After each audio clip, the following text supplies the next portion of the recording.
제가 질문을 드릴게요. 여러분들은 다음에 세 가지 종이 중에 어떤 상태로 태어났을까? 나의 인생이. 자, 여기는 이제 다 보이시죠? 네, 그냥 아주 깨끗한 종이고요. 두 번째는 좀 많이 구겨지고 찌그러진 종입니다.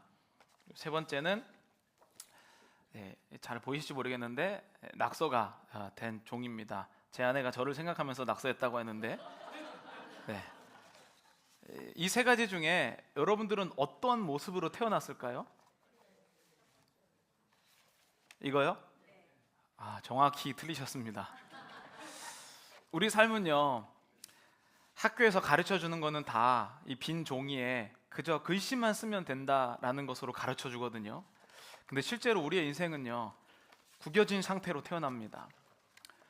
어떤 집안에 태어났는지, 어떠한 신체적인 결함이 있는지, 아니면은 환경적인 요인, 여러 가지 것들을 통해서 우리는 구겨지고 낙서된 상태로 태어난다는 게 우리가 배워도 변화되지 않는 이유예요.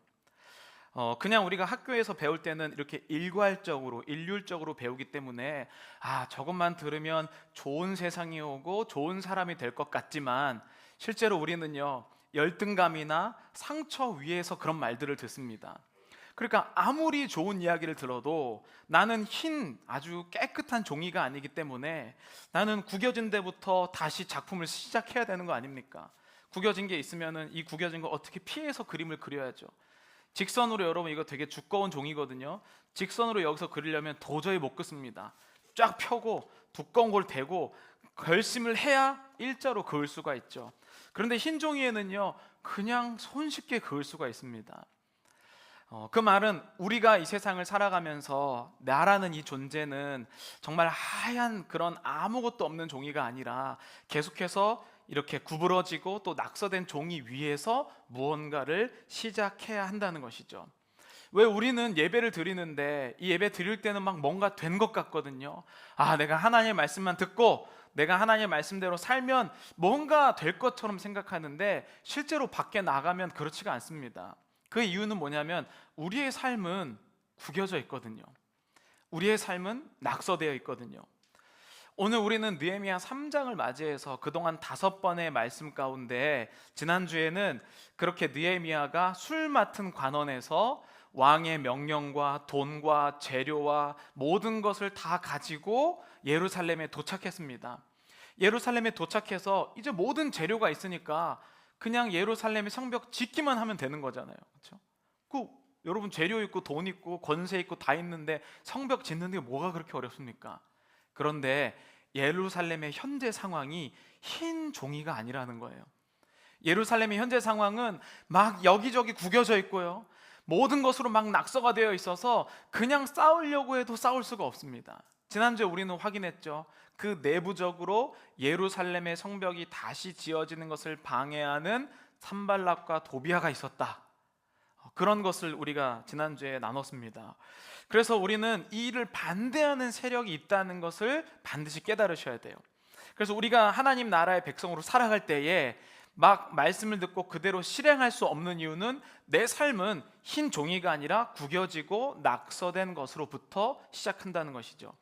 제가 최근에 유행하고 있는 이 AI에게 질문을 던져봤어요. 무슨 질문을 던져봤으면, 제가 성경으로 학습시킨 AI가 있거든요. 그 AI에게 이런 질문을 던졌습니다.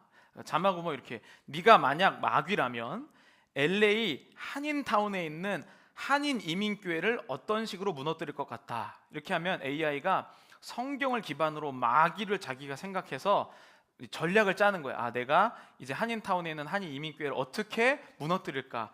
5가지로 대답을 하더라고요. 맞는지 한번 확인해 보세요. 첫 번째는 교회의 정체성 흔들기 전략, 한인교회가 더 이상 필요하지 않다는 인식 심기.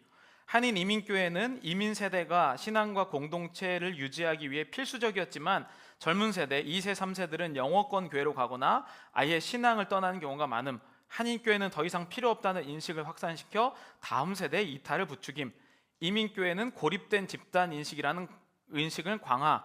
다문화 사회에서 굳이 한인교회가 필요하냐는 회의감을 조장. 2세, 3세 한인 청년들에게 한인교회는 시대에 뒤처졌다는 생각을 주입하여 자연스럽게 교회를 떠나도록 유도. 비슷한 것 같나요? 두 번째는 이렇게 자기가 마귀라면 이렇게 한인교회를 무너뜨리겠다고 내부 분열 조장하기 전략, 교회 리더십과 성도 간의 갈등 조장, 목회자와 장로, 성도들 사이에 불신을 키움으로써 내부 분열을 유도, 목사는 권위적이다, 장로들은 교회를 사유한다, 성도들은 무관심하다는 불만을 확산, 교회에서 파벌을 만들고 성도들끼리 서로 의심하도록 만듦, 교회 재정 문제, 세대 갈등, 사역 방향성 차이를 이용해 내부 다툼을 키움. 세 번째 전략은 이거라고 얘기했습니다. 세속주의와 영적 무기력 확산 전략. 영적인 사명보다 성공과 물질이 더 중요하다는 가치관 주입. LA는 미국에서도 가장 경쟁적인 경제, 문화 중심지 중 하나. 한인들은 비즈니스, 교육, 성공에 대한 높은 기대치를 가지고 있음. 마귀는 이러한 욕망을 이용하여 교회보다 성공이 중요하다는 생각을 확산. 주일에 교회 가는 것보다 네트워킹이 중요하다. 헌금할 돈 있으면 자기 개발에 투자해라. 성공하면 자연스럽게 하나님을 찾게 될 거야. 영적인 삶을 실용성 없는 것으로 만들고 대신 세속적인 가치, 돈, 명예, 쾌락을 추구하도록 유도. 네 번째 전략, 다음 세대 신앙 계승 차단 전략. 젊은 세대가 교회를 떠나도록 유도. 현재 2세, 3세들은 영어권 문화에 익숙하고 한국어 예배에 불편함을 느낌. 마귀는 이를 이용해 교회에 가도 재미없다, 신앙은 내 삶과 관련 없다는 생각을 심어줌. 이민 세대 부모와 자녀 간의 문화적 단절을 극대화하여 젊은 세대가 교회와 거리를 두도록 만듦. 마지막 다섯 번째 전략입니다. 영적 무관심과 기도의 약화 전략. 기도와 말씀을 우선순위에서 밀어냄.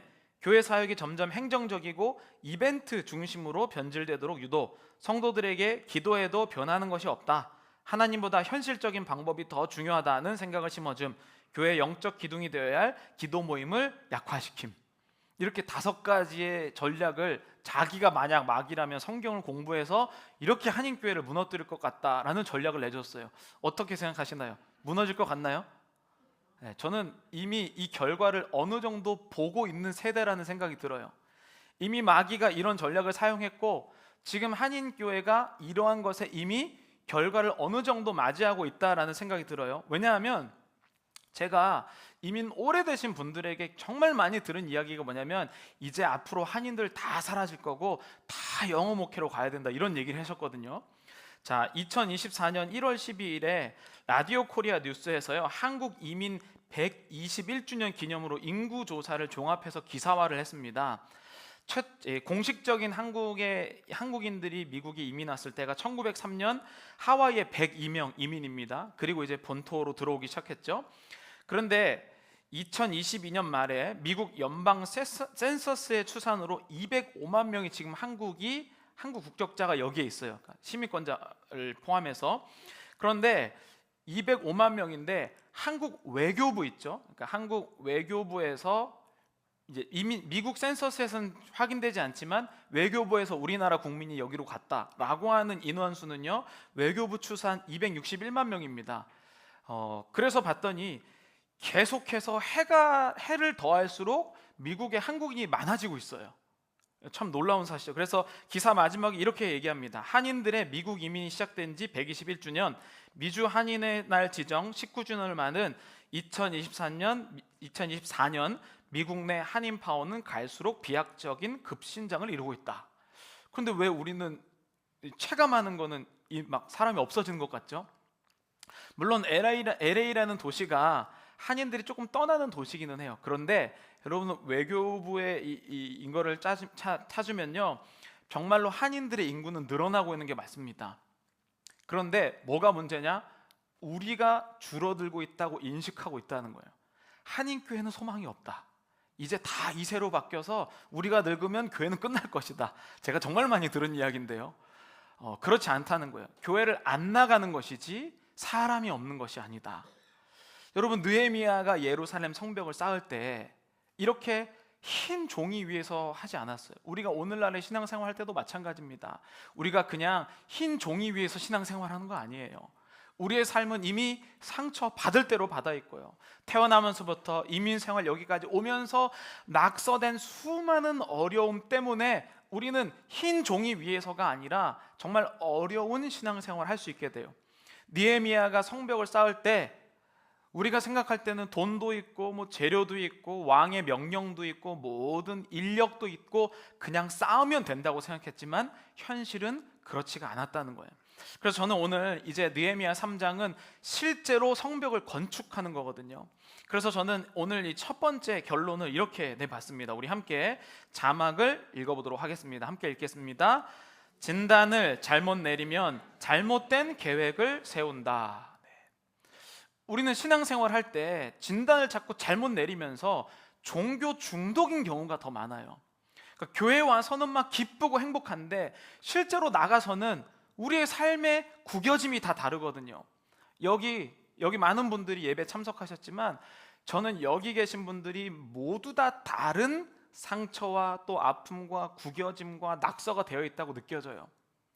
그런 사람들이 이 예배에 들을 때는 똑같은 말씀을 듣잖아요. 그러니까 뭔가 될 것 같은 거예요. 근데 이걸 가지고 세상으로 딱 나갔더니 말씀과 다른 거예요. 우리의 주름이 다르기 때문이죠. 말씀을 듣는 귀가 다르기 때문이에요. 그래서 오늘 우리는 느헤미야는 그렇다면 그렇게 구겨지고 낙서된 종이 가운데 어떤 식으로 성벽을 재건해왔는가, 그 방법을 우리가 3장을 구체적으로 읽어가면서 함께 나누도록 하겠습니다. 우리가 이 말씀을 이해하기 위해서 지도가 필요한데 한번 지도를 보여주시죠. 이게 느헤미야가 예루살렘에 있는 성벽을 건축하는 지도예요. 근데 정말 중요한 게 있습니다. 이 지도는 원래 이 예루살렘 성벽을 지금 새로 만드는 게 아니라 원래 다윗이 쌓았던 성벽이 있었어요. 그런데 그러면 느헤미야는 예전에 다윗이 쌓았던 성벽을 그대로 지을까요? 아니면 새로운 형태로 지을까요? 새로운 형태로 짓습니다. 왜냐하면 다윗이 성벽을 지을 때는 아무런 적군이 없을 때였어요. 태평할 때. 적군 없이 그냥 우리가 만들고 흰 종이처럼 흰 종이 위에 그냥 그림을 그리듯이 성벽을 지을 수가 있었습니다. 근데 지금은요, 안으로 밖으로 다 성벽의 재건을 반대하는 사람들이 있는 거예요. 그래서 보니까 모양이 이상하죠. 이 모양은 방어하기 좋은 위치대로 새로 쌓은 성벽의 위치입니다. 그러니까 느헤미야는 현실을 정확하게 파악하는 사람이었어요. 그래서 오늘은요, 자 여러분 시계로 보시면 12시와 1시 사이에 양문이라고 되어 있습니다. 오늘 1절부터는 양문, 그리고 12시쯤에 어문, 물고기가 들락날락 하는 곳이어서 어문, 그리고 옛날에 게이트였었던 옛문, 그리고 9시 정도로 내려오면 화덕망대와 골짜기 사이까지가 오늘 1절부터 12절까지 말씀을 나누도록 하겠습니다. 자, 우리 함께 1절 함께 읽어보도록 하겠습니다. 1절 함께 읽겠습니다. 그때에 대제사장 엘리야십이 양문을 건축하여 성별하고 문짝을 달고 또 성벽을 건축하여 함메아 망대에서부터 하나넬 망대까지 성별하였고. 아멘. 자, 여기 말씀을 보시면 누가 양문을 일어나서 건축하였을까요? 대제사장 엘리야십이라고 표현합니다. 그리고 엘리야십은 그의 형제들과 함께 일어나 양문을 건축한다라고 표현해요. 그런데 여러분, 이 대제사장 엘리야십을 여러분들이 한번 성경이 갖고 계시면 동그라미 치시고, 이 사람이 느헤미야 13장까지 끝까지 나오는 사람입니다. 그리고 이 사람은 지난주에 우리가 읽었을 때 악한 자들이 스스로 일어난다고 했을 때 산발락과 도비아가 예루살렘 성벽 재건을 반대한다고 얘기했거든요. 그런데 대제사장, 하나님의 이 나라인 이 이스라엘 가운데 예배를 주관했던 그 대제사장 엘리야십이 12장을, 나중에 우리 지금 3장이잖아요 12장에 읽어보면 이 대제사장이 산발랏의 딸과 대제사장의 손자를 결혼시켜요. 무슨 뜻일까요? 이 사람은 직분은 대제사장이지만 성벽 건설을 반대하고 있다는 뜻이에요. 저는 이것을 보면서 좀 충격을 받았어요. 여기 이 3장만 읽어보면 아무런 문제가 없거든요. 대제사장이 가장 먼저 첫 삽을 떠서 성벽 재건의 가장 첫 일을 이뤘다. 얼마나 멋진 헤드라인이 딱 나오잖아요. 대제사장 첫 삽을 뜨다. 멋진 헤드라인 기사가 나올 것 같은데 이 사람의 마음은 성벽 재건을 반대하고 있었다라는 사실을 깨닫게 된 거예요. 이게 무슨 말이냐면, 저는 하나님의 일에 엘리야십 같은 사람도 포함된다는 것을 새로 깨달은 거예요. 그 전에 보면 준비되고 훌륭하고 막 하나님을 열심히 믿는 사람만 처음에 하나님의 일을 할 줄 알았는데, 지금 보니까 마음은 시커매 갖고 한 예루살렘 성벽이 짓는 것을 반대하는 엘리야십도 하나님이 사용하셨다는 거예요. 그런데 이 엘리야십이 무엇을 지금 첫 번째 재건했냐면요, 양문이라고 해요. 그러니까 이 뜻대로 그겁니다. 양이 지나다니는 문이라고 해서 양문이에요. 그게 첫 번째 지금 재건하는 문으로 나오는데, 이 지도를 보면요, 양문 바로 가장 제일 가까운 곳에 하나님께 예배드리는 성전이 건축되어 있습니다. 이 양문은 어떤 문이냐면, 성전의 이 나라 전체에서 성전에 제사를 드리기 위해서 양을 따로 기르는 곳이 예루살렘 성벽 바로 바깥에 있었어요. 그래서 마치 하청업체처럼 예루살렘에서 제사 드리기 위한 양을 공동으로 길렀습니다. 그래서 이 예루살렘에서 공동으로 길렀던 그 양을 지키는 목자들이 따로 있었어요. 여러분, 예수님이 태어나셨을 때 동방 박사들이 막 별 보고 쫓아오잖아요. 그런데 예수님이 태어나셨을 때 가장 먼저 예수님의 태어나심을 발견한 사람들이 누군지 아세요? 목자들이거든요. 양 치던 목자들. 그 목자들이 바로 그 양의 문 앞에 있는 그곳에서 번갈아 가면서 망대에서 양을 치던 목자들이었어요. 그러니까 이 양문이라는 것은 그만큼 중요한 것을 뜻하는데요, 그게 무슨 뜻이냐면 바로 제사를 드리는 양이 들락날락 했었던 문을 양문이라고 얘기합니다. 그럼 왜 가장 첫 번째 양문이 재건되었을까? 그 말은 예루살렘 성벽 재건의 가장 중요한 일은 바로 예배의 회복이다 라는 뜻이에요. 여러분, 우리의 삶에 여러 가지 이 마음의 문이 무너졌습니다. 낙서가 되고 막 구겨져 갖고 뭐부터 피지 막 이런 생각이 들 수가 있어요. 그러면 여러분, 예배부터 여러분들이 피시게 되면 여러분들의 삶이 하나님과 함께 시작된다는 거예요. 저는 우리 교회가 예배가 가장 최고로 좋다라는 말을 듣는 교회가 되었으면 좋겠어요. 예배 시스템 뭐 좋다, 뭐가 좋다 이런 거 다 떠나서보다는, 야, 요즘에 세상이 다 무너져 있는데 거기에는 우리의 마음의 성벽을 세울 수 있는 예배가 너무 좋다라는 이런 교회가 되기를 간절히 축복합니다. 그래서 제가 이 말씀을 읽으면서 너무 기뻤어요. 우리 교회가 마치 예루살렘이 다 무너져 있는 그 시대 가운데 마치 이 성전과 양의 문을 세운 것 같은 상상을 했거든요. 그래서 오늘 이 자리에는 이미 우리의 마음은 구겨지고 낙서됐지만 양의 문을 세우기로 작정한 여러분들이 오셨을 줄로 믿습니다. 그래서 우리는 이 엘리야십이 하나님을 통해 세운 것처럼 진짜 내 삶은 너무 초라해요. 때로는 이민 사회 가운데 망한 사람들도 많고요, 내가 한국에서 당하지 않는 어려움을 당하시는 분들도 굉장히 많습니다. 그게 구겨진 거예요. 그게 낙서당한 거거든요. 그런데 구겨지고 낙서된 종이의 작품을 만들려면요, 그 종이를 잘 아는 사람만 작품을 그릴 수 있어요. 그게 바로 예수 그리스도십니다. 예수 그리스도가 나라는 이 종이를 보기 시작한 게 바로 예배가 시작된 양문이 회복되기 시작한 겁니다. 우리 이번 이 3장 2절부터 5절까지 그 다음은 어떤 일이 일어나는지 함께 읽어보도록 하겠습니다. 그 다음은 여리고 사람들이 건축하였고 또 그 다음은 어무는 하스나의 자손들이 건축하여 그 들보를 얹고 문짝을 달고 자물쇠와 빗장을 갖추었고 그 다음은 학고스의 손자 우리아의 아들 무레못이 중수하였고 그 다음은 무세사벨의 손자 베레가의 아들 무술람이 중수하였고 그 다음은 바하나의 아들 사독이 중수하였고 그 다음은 드고아 사람들이 중수하였으나 그 귀족들은 그들의 공사를 분담하지 아니하였으며. 아멘. 여러분, 여기 2절부터 5절까지 읽었을 때 반복해서 계속 나오는 이 단어가 뭐죠? 너무 똑똑하셔갖고 많이 앞서 나가셨지만 그 다음은입니다. 그 다음은 그 다음이 더 많이 나왔어요. 그 다음은 무슨 뜻이냐면 성벽을 재건할 때 사람들이 계속 연합하고 함께 했다는 것을 뜻해요. 그 다음은, 저는 여기에 우리가 양문을 세우고 예배가 회복되었을 때에 그 전에는 내가 마음의 성벽이 막 무너지다 보니까 그 다음이 없어요. 여기 와서 또 쓰러지니까 다음 주에 와서 또 지친 마음으로 와 있고. 그러나 여러분, 예배가 회복되었을 때 여러분들이 차근차근 그 다음이 쌓아지는 역사가 일어나시기를 간절히 축복합니다. 그러면서 한 사람 한 사람 이름이 여기에 호명되기 시작해요. 주님이 여러분들이 기억하시는 게 바로 이 한 사람 한 사람을 기억하고 계신다는 거예요. 저희 교회 인원이 막 정말 많지 않지만 저는 우리 교회가 오늘 몇 명이 왔냐보다 제일 중요하게 생각하는 게 바로 어떤 사람이 왔냐를 너무 중요하게 생각해요. 제가 지난번에 언제 한번 보였지만 우리 교회 출석부는 뭐 인원 카운트가 아니라 이름을 체크하게 되도록 돼 있어요. 그 사람이 왔나 안 왔나.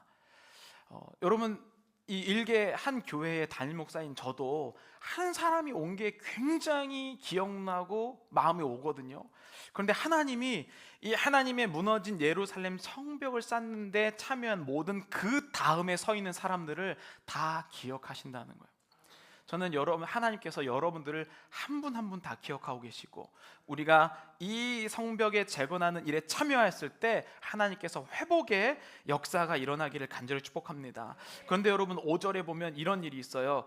드고아 사람들이 중수 건축하였으나 그 귀족들은 그들의 주인공의 공사를 분담하지 않았다. 이 말은 다른 데는 다 보면요, 먼저 이 지역의 그 가문의 책임자들, 리더십이 먼저 하면 그 밑에 있는 사람들은 자동적으로 다 했다라고 쓰여져 있어요. 근데 오늘 본문을 보니까 드고아만큼은, 다음에 또 다른 민족이 하나 나오는데, 드고아는요, 리더십은 참여하지 않았지만 일반 사람들은 참여했다라는 본문을 보게 돼요. 저는 이 부분을 보면서 또 깨달은 게 있어요.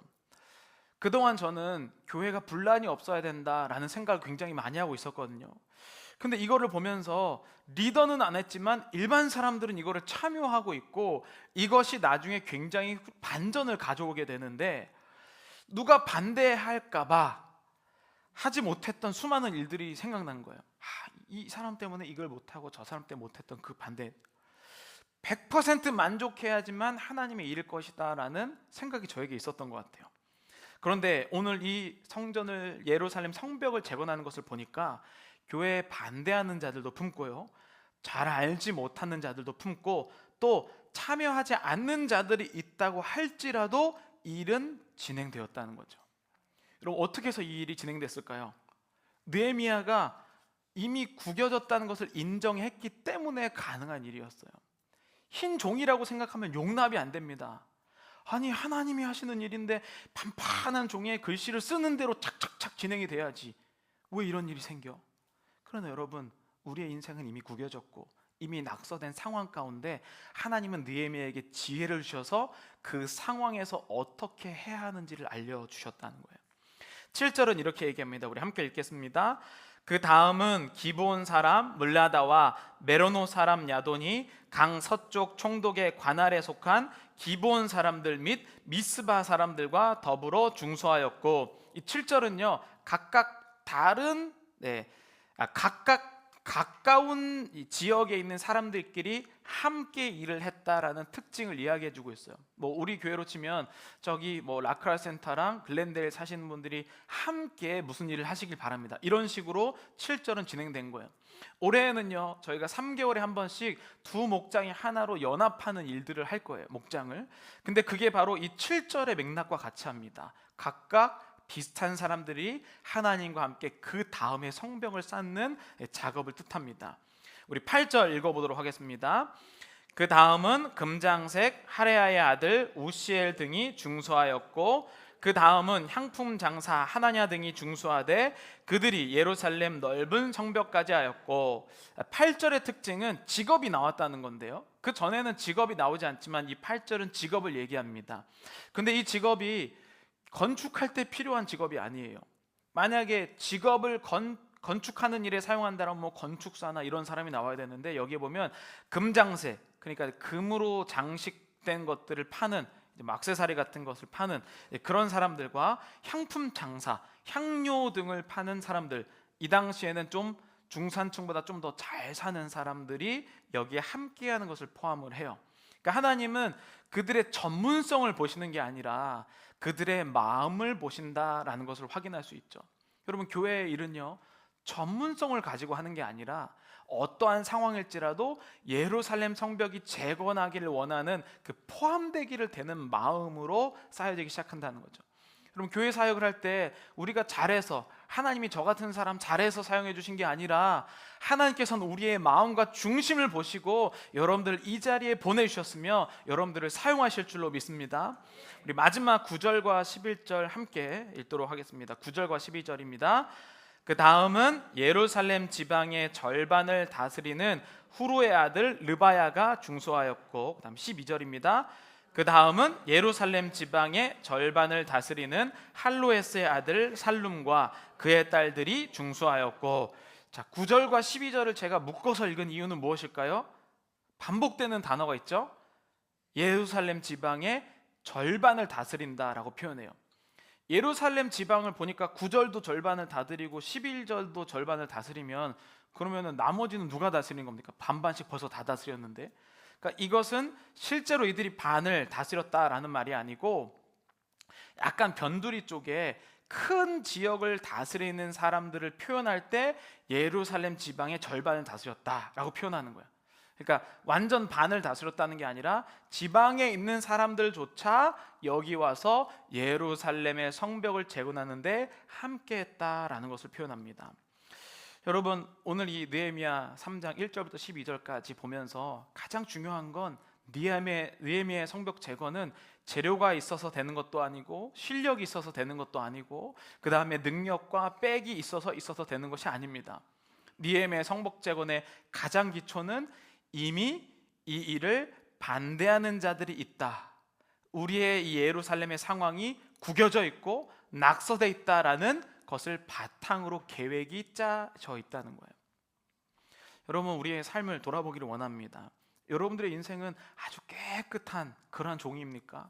아니면 정말 상처를 받을 대로 다 받아서 완전히 이 정도면 덜 구겨진 거야, 나는 완전히 이 정도로 구겨져 있어, 이 정도입니까? 낙서가 있는데 너무 많이 돼서 볼 수 없을 정도입니까?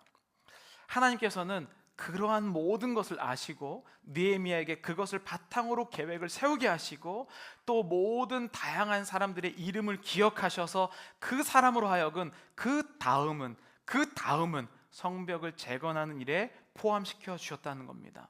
저는 오늘 이 말씀을 듣는 여러분들이 그 다음이 되시는 여러분 되시기를 간절히 축복합니다.